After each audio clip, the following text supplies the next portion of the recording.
বর্তমান সমস্তয় করিছে সরাসর আজি অমর শহীদ বীর শহীদ বীর নয় এই তৈলুকার মর্ত এটা কথা শোনা হয়তো সারা সৌভাগ্য চলতি পা চোদ্দ ভারী করিল পলায় হিন্দ সমস্ত দেবতায়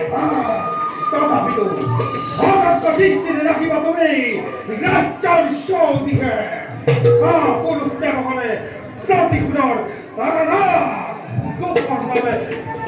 পুনর আক্রমণ করিব পারে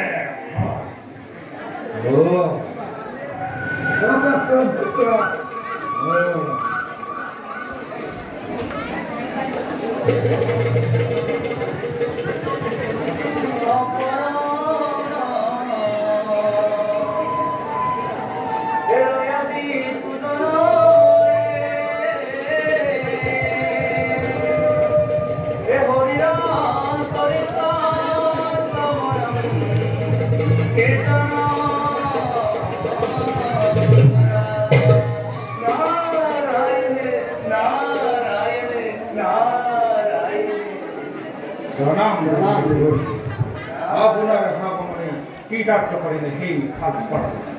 ভক্ষণ বারো দেবরিহি আপনার ভাবনার উদ্দেশ্য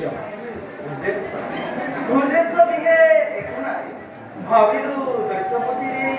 নতুন নগরখানাতে এবারে পদার্পণ করিলাম উচিত বিচার আপনার মোহনে বলতাম মোর এই সুমনগর দেবরিহি এটা কথা জানিবলৈ মোৰ মনত অতিকে উত্তম প্ৰকাশ কৰা দৈত্যপতি দেবৰিহি মোৰ ভাবত হৈ পৰাজিত এই কাপুৰ দেৱগণে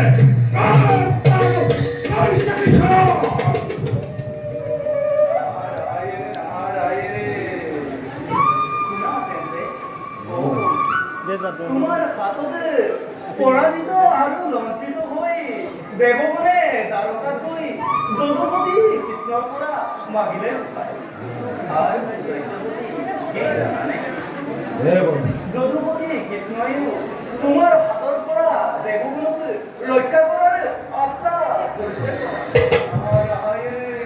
কি কলে দেৱৰিহি দেৱতাই সহায় বিচাৰিলে এই কোৱাৰ সন্তানৰ আপুনি কওকচোন দেৱৰিহি তৈলুকৰ শ্ৰেষ্ঠ বীৰ অল্পৰ ভাৱৰ পৰা দেৱতাক উদ্ধাৰ কৰিব পাৰিবলৈ এই কৃষ্ণ প্ৰচণ্ড তমুহৰ সন্মুখীন হ'ব পাৰিবলৈ এই কল্য কৃষ্ণ সাধাৰণ জ্ঞান নকৰিব তুমি দ্বাৰকাপতিকে কাল যৌবন কংহ পৌঙ্গ আদি বিৰোধ কৰিছিলেও অবলীলাক্ৰমে দৈত্যপতি ৰুক্মিণী ভয়ঙ্কৰ কথা তোমাৰ মনত নাইনে বাৰু ইমান সকলে নপাহৰে সেই তত্ত্বই এই ভগৱানৰ অভিশাপ হৈ সোমাই আছে সেই সাপৰ কুকুৰ এই ভগৱান প্ৰতিশোধ লোৱাৰ আমাৰ সমগত অচিৰতে তাৰঘাত কৰিম আক্ৰমণ প্ৰাণ দণ্ড বিধি কৃষ্ণ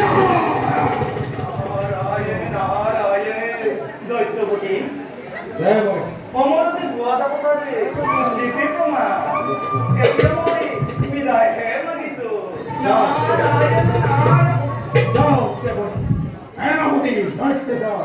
তুৰন্তে সত্যমৰ বিপুল বাহিনী কাইলত প্ৰত্যক্ষতাই যাত্ৰা কৰিম দ্বাৰকা ৰাজ্যলৈ নষ্ট কৰিম কৃষ্ণৰ নাম কৰিম পৰা ৰক্ষা কৰিম প্ৰতিজ্ঞা নিজৰ